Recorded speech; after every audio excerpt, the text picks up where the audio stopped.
நம்ம ஈரோடு அம்மாச்சி சமையல் கிச்சன்ல என்ன பண்ண போறோம் அப்படின்னு பாத்தீங்கன்னா எல்லாருக்கும் பிடிச்ச ஒரு மட்டன் புலாவ் நம்ம இன்னைக்கு ஈஸியா நல்ல டேஸ்டா எப்படி பண்ணலாம்னு பார்ப்போம். இது இந்த வருஷம் தீபாவளிக்கு நம்ம வீட்டில் இருக்க பிள்ளைங்களுக்கும் நம்ம வீட்டுக்கு வர கெஸ்ட்டுக்கும் நல்ல டேஸ்டா ஒரு மட்டன் புலாவ் செஞ்சு கொடுக்கலாம். இதை எப்படி செய்யலாம்னு பார்ப்போம் வாங்க. நம்மளோட சேனலில் சப்ஸ்கிரைப் பண்ணாதவங்க சப்ஸ்கிரைப் பண்ணிக்கோங்க. சமையல் குறிப்புகள்லாம் உடனே உங்களுக்கு வேணும்னு நினச்சிங்கன்னா பக்கத்தில் இருக்க பெல் பட்டனை அழுத்தி வச்சுக்கோங்க. அப்படியே ஃபேஸ்புக், இன்ஸ்டாகிராம், ஷேர் சேட்டை ஃபாலோ பண்ண மறந்துடாதீங்க. இந்த புலாவ் செய்யறதுக்கு ஸ்பெஷல் என்ன அப்படின்னு பார்த்தீங்கன்னா முழு மல்லி இருக்கு இல்லைங்களா, அதுவுமே இதில் போட்டு வேக வைக்கணும். இந்த மாதிரி ஓட்டையாக டீ ஸ்ட்ரைனர் இருக்கும். இதில் டீ தூள்லாம் போட்டு நம்ம வடிகட்டுறதுக்கு வைப்போம். நான் என்ன பண்ண போகிறேன், இந்த முழு மல்லி இருக்கு இல்லைங்களா, இதில் 1 ஸ்பூன் அளவுக்கு முழு மல்லியை இதில் கொட்டிக்கலாம். நம்ம போட்டுட்டு நம்ம என்ன பண்ணுவோம், இந்த மாதிரி கவர் பண்ணிடலாம். கவர் பண்ணிட்டு இந்த மல்லியுமே அதில் போட்டு வேக வைக்கும் போது என்ன ஆகும், அந்த மட்டனோடு எல்லாம் ஒட்டிட்டு நம்ம சாப்பிடும் போது வாயில் பட்டதுன்னா டேஸ்ட் பிடிக்காம போயிடும். அதனால நான் இந்த மாதிரி போட்டிருக்கேன். என்கிட்ட இந்த மாதிரி டீ ஸ்ட்ரெயினர் இருக்கிறதுனால நான் இதில் போட்டிருக்கேன். உங்ககிட்ட இல்லைன்னா நீங்கள் கவலைப்பட வேண்டாம். ஒரு வெள்ளை துணியில் இந்த முழு மல்லி எல்லாமே ஒன்றா போட்டு மூட்டை கட்டி இதுக்குள்ளே போட்டுடலாம். இப்போ பாருங்கள், நான் 1.25 கிலோ அளவுக்கு மட்டன் எடுத்திருக்கேன். இந்த மட்டனை இதுக்குள்ளே போட்டுடலாம். போட்டுட்டு இது வேகிற அளவுக்கு தண்ணி ஊற்றிக்கலாம்.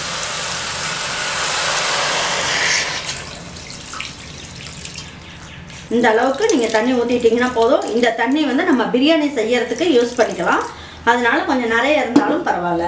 பாருங்க, இப்போ மட்டன் வேக வைக்கும் போது 2 பிரியாணி இலை எடுத்துக்கலாம். ஏன்னா இதெல்லாம் நம்ம ஈஸியாக எடுக்கிறதுக்கு வசதியாக இருக்கும். இப்போ ஜீரகம்லாம் அப்படியே நம்ம போட்டுக்கலாம். 1 ஸ்பூன் அளவுக்கு ஜீரகம் போட்டுக்கலாம். 2 பட்டை, ஒரு 5 ஏலக்காய், ஒரு 5 கிராம்பு, இது எல்லாமே முழுசாக போட்டுக்கலாம். இஞ்சி 2 இன்ச் அளவுக்கு இஞ்சியை முழுசாகவே போட்டுடலாம். ஒரு 5 பல்லு பூண்டையும் நம்ம முழுசாக போட்டுக்கலாம். ஒரு 4 பெரிய வெங்காயத்தை நல்லா கட் பண்ணி எடுத்து வச்சுருக்கேன். இதில் சும்மா கொஞ்சமாக எடுத்து நம்ம என்ன பண்ணுவோம், இந்த மட்டன் வேக வைக்கிறதுக்கு போட்டுக்கலாம். போட்டுட்டு இதில் பாதி தாளிக்கிறதுக்கும் பாதியை நம்ம என்ன பண்ணணும், எண்ணெயிலே நல்லா ஃப்ரை பண்ணி எடுத்து வச்சுக்கலாம். பாருங்கள், இந்த மட்டனுக்கு தேவையான அளவுக்கு உப்பு போட்டுக்கலாம். அப்போ தான் உள்ளெல்லாம் மட்டனுக்குள்ளே நல்லா உரைக்கும். இப்போ இந்த முழு மல்லி எடுத்து வச்சோம் இல்லைங்களா, இதுக்குள்ளே போட்டிருக்கோம். இது எசன்ஸ் மட்டும் இறங்கணும் அப்படிங்கிறதுனால இதையும் இதுக்குள்ளே வச்சுக்கலாம். இது சிலிக்கான் தான், அதனால நம்ம ஹீட் பண்ணாலும் ஒன்றும் ஆகாது. குக்கர் மூடியை மூடி வச்சிடலாம்.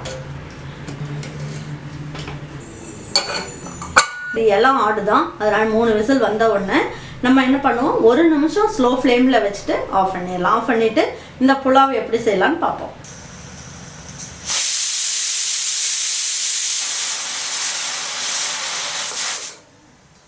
இந்த மட்டன் புலாவ் எப்படி தாளிச்சிட்டு இருக்கலாம்னு பார்ப்போம். அதுக்குள்ளே ஸ்டீம் போயிடும், அப்படியே ரெடி ஆயிடும். 2 ஸ்பூன் அளவுக்கு நெய் போட்டுக்கலாம். ஒரு 25 ml அளவுக்கு கடலை எண்ணெய் ஊற்றிக்கலாம்.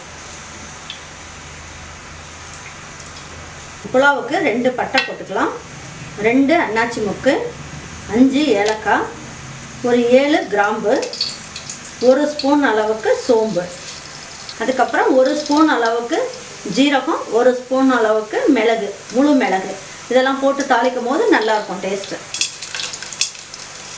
இதில் 2 பிரியாணி இலை, இதில் ஒரு 7 முந்திரி பருப்பு போட்டுக்கலாம். டேஸ்ட் ரொம்ப நல்லாயிருக்கும். நல்ல பெரிய வெங்காயமாக ஒரு வெங்காயம் எடுத்து நல்ல எண்ணெயில் போட்டு நல்லா பொரித்து எடுத்து வச்சுருக்கேன். இது ஃபைனலாக போடுறதுக்கு, அப்போ தான் டேஸ்ட் ரொம்ப கூடுதலாக கிடைக்கும்.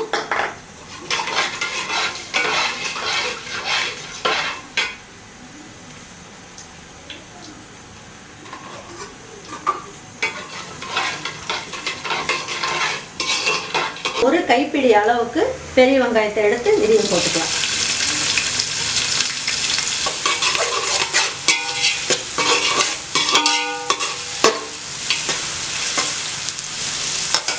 எண்ணெய்க்குள்ளேயே கொஞ்சமாக புதினா இலை போட்டுக்கலாம். ரொம்ப போடணும்னு அவசியம் இல்லை. புலாவுக்கு நிறைய புதினா கொத்தமல்லி போடக்கூடாது, கொஞ்சமாக போட்டால் போதும். இந்த எண்ணெயிலேயே போட்டோம்னா நல்ல ஃப்ளேவர் ரொம்ப நல்லாயிருக்கும்.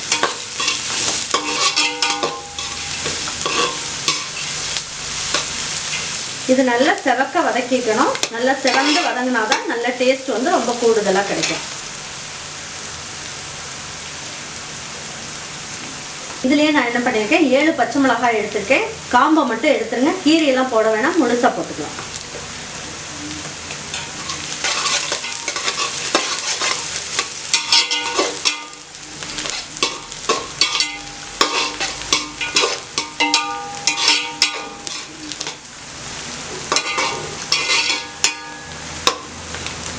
புலாவுக்கு தேவையான அளவுக்கு உப்பு போட்டுக்கலாம். நம்ம மட்டன் வேக வைக்கிறதுக்கு 1 ஸ்பூன் அளவுக்கு உப்பு போட்டிருக்கோம்.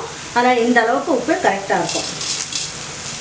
1 ஸ்பூன் அளவுக்கு கரம் மசாலா பொடி எடுத்துருக்கேன். இதில் பட்டை, கிராம்பு, ஏலக்காய் இதெல்லாம் மட்டும் பொடி பண்ணி வச்சுருக்கோம். இதை போட்டுக்கலாம்.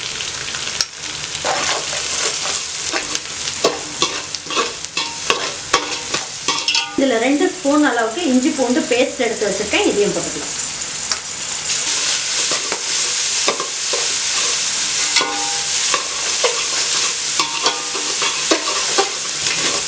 பாருங்க, இது நல்லா வதக்கியாச்சு.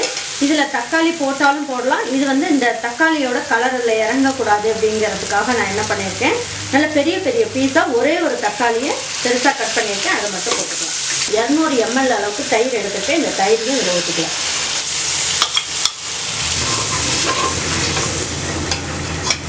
இதில் 1 ஸ்பூன் அளவுக்கு லெமன் ஜூஸ் எடுத்துருக்கேன். இதில் இருக்க விதையெல்லாம் எடுத்துடணும்.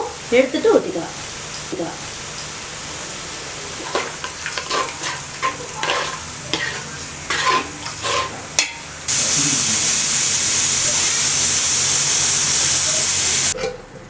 இது நல்லா வெந்துருச்சான்னு பார்க்கலாம். இதை தனியாக எடுத்துருவோம். இப்போ இந்த தண்ணியெல்லாம் வடிச்சிட்டு இந்த மட்டனை மட்டும் அதில் போட்டுக்கலாம்.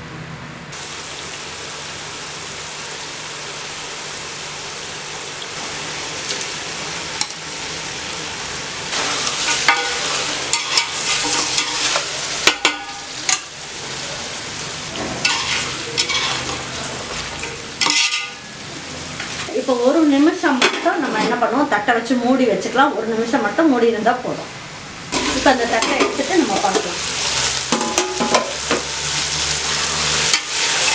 இப்போ நம்ம என்ன பண்ணலாம், இந்த அரிசியை வந்து கழுவி ஊற வச்சு வச்சுருக்கேன். இது 20 நிமிஷம் அளவுக்கு பாஸ்மதி ரைஸ் நல்லா ஊறி வச்சு கழுவியாச்சு. இப்போ இதில் எடுத்து போட்டுக்கலாம்.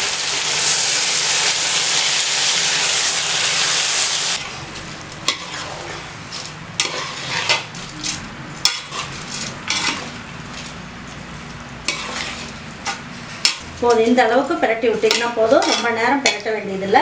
இப்போ இந்த வேக வச்ச தண்ணி இருக்குது இல்லைங்களா, இந்த தண்ணியை வந்து நம்ம என்ன பண்ணலாம், அளந்து ஊற்றிக்கலாம். இப்போ நான் என்ன பண்ணியிருக்கேன், பாஸ்மதி ரைஸ் வந்து 1 கிலோ அளவுக்கு எடுத்து இந்த டம்ளரில் 4 டம்ளர் அளவுக்கு வந்தது. 1 டம்ளருக்கு 2 டம்ளர் அளவுக்கு தண்ணி வைக்கலாம். வச்சோம்னா நமக்கு கரெக்டாக இருக்கும். இது மட்டன் வேக வச்ச தண்ணியை இதில் ஊற்றிக்கலாம். இதை லேசாக அப்படி கலக்கி விட்டுக்குங்க. இது என்னோடது வந்து பழைய அரிசி அப்படிங்கிறதுனால 1 டம்ளருக்கு 2 டம்ளர் தண்ணி. 1 கிலோவுக்கு வந்து பார்த்திங்கன்னா 4 டம்ளர் அரிசி வந்தது. இப்போ 8 டம்ளர் தண்ணி நான் ஊற்றிருக்கேன். உங்களுக்கு புது அரிசி அந்த மாதிரிலாம் இருந்ததுன்னா ஒரு 1/2 டம்ளர் அளவுக்கு தண்ணியை மொத்தத்துக்கு கம்மி பண்ணிக்கோங்க. 1/2 டம்ளர், அதாவது 7.5 டம்ளர் 7.25 டம்ளர் ஊற்றுனீங்கன்னா சரியாக இருக்கும். அதே நீங்கள் குக்கரில் ஊற்றுற மாதிரி இருந்தால் 1க்கு 1.25 டம்ளர் ஊற்றுனீங்கன்னா சரியாக இருக்கும். இப்போ நம்ம என்ன பண்ணுவோம், தட்டை வச்சு மூடி வச்சிடலாம். இது ஒரு 5 நிமிஷத்துக்கு திறக்காமல் அப்படியே வெந்துக்கிட்டு இருக்கட்டும். அப்போ நல்லா பூ மாதிரி வெந்துடும். அதுக்கப்புறமா நம்ம பொரிச்சு வச்ச வெங்காயம் இருக்கு இல்லைங்களா, அதையும் கொஞ்சமாக கொத்தமல்லி புதினாவை ஃபைனலாக என்ன பண்ணணும்னு நான் சொல்கிறேன். நல்லா வெந்துருச்சு. இப்போ வெந்துருச்சான்னு பார்ப்போம். கொஞ்சம் சூப்பராக நல்லா உதிரியாக நல்லா வெந்திருக்கு. லேசாக மட்டும் கொஞ்சம் கலக்கி விட்டுக்கலாம்.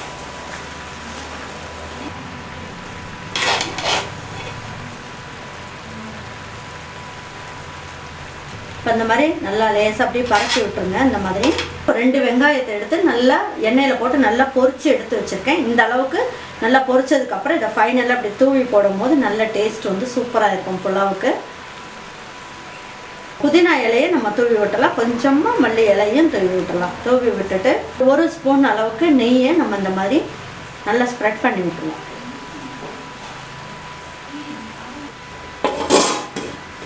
ஸ்டவ்வை வந்து கொஞ்சம் ஸ்லோ ஃப்ளேமில் வச்சுருங்க. வச்சுட்டு இந்த மாதிரி வெயிட்டான ஒரு கல் இந்த மாதிரி எதாவது எடுத்து வச்சுக்கலாம். அப்படி இல்லைன்னா துணி எடுத்து வேடு கட்டிட்டு கூட இந்த ஆவிலாம் வெளியில் போகாமல் நம்ம வச்சுக்கலாம். கல் வச்சாலே போதும். இது ஒரு 10 நிமிஷத்துக்கு நல்லா ஃபுல்லாக நம்ம ஸ்லோ ஃப்ளேமில் வச்சுருவோம். வச்சுட்டிங்கன்னா நல்லா பூவாக நல்லா உதிரியாக உங்களுக்கு வந்து புலாவ் ரெடி ஆயிரும். நல்லா வெந்ததுக்கப்புறம் உங்கள்கிட்ட எடுத்து காட்டுறேன். பாருங்கள், இப்போ 10 நிமிஷம் ஆயிடுச்சு. ஸ்லோ ஃப்ளேமில் வச்சுருந்தோம். இப்போ இந்த கல்லை எடுத்துடலாம்.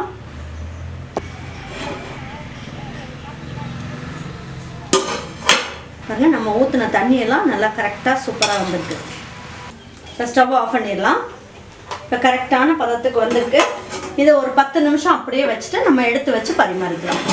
இந்த சூட்லேயே அப்படியே கொஞ்சம் நேரம் இருக்கட்டும். பாருங்க ஒரு 10 நிமிஷம் அப்படியே வச்சுருந்தோம். பாருங்க நல்லா உதிரி உதிரியாக சூப்பராக வந்திருக்கு. இப்போ இதை எடுத்து வச்சு பரிமாறிக்கலாம்.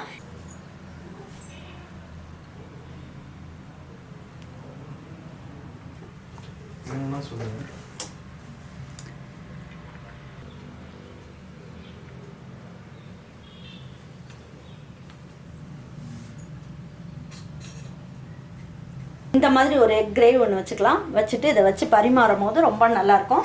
இதுக்கு ஒரு மட்டன் கிரேவி இந்த மாதிரிலாம் வச்சு சாப்பிட்றதுக்கும் ரொம்ப நல்லாயிருக்கும். இதே மாதிரி செஞ்சு பாருங்கள். இப்போ இந்த புலாவை நான் உங்கள்கிட்ட சாப்பிட்டு காட்டுறேன், எப்படி இருக்குன்னு பார்ப்போம். சூடாக இருக்குது.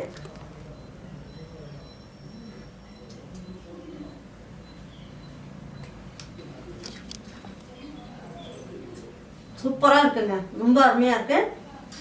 நமக்கு சைட் டிஷ்ஷே தேவையில்லை, அந்த அளவுக்கு ரொம்ப அருமையாக நல்லாயிருக்கு. இது நெஞ்சு கறிப்புலாம் இல்லாமல் ரொம்ப நல்லாயிருக்கும். இந்த வருஷம் தீபாவளிக்கு இதே மாதிரி ஒரு புலாவை நீங்கள் செஞ்சு பாருங்கள்.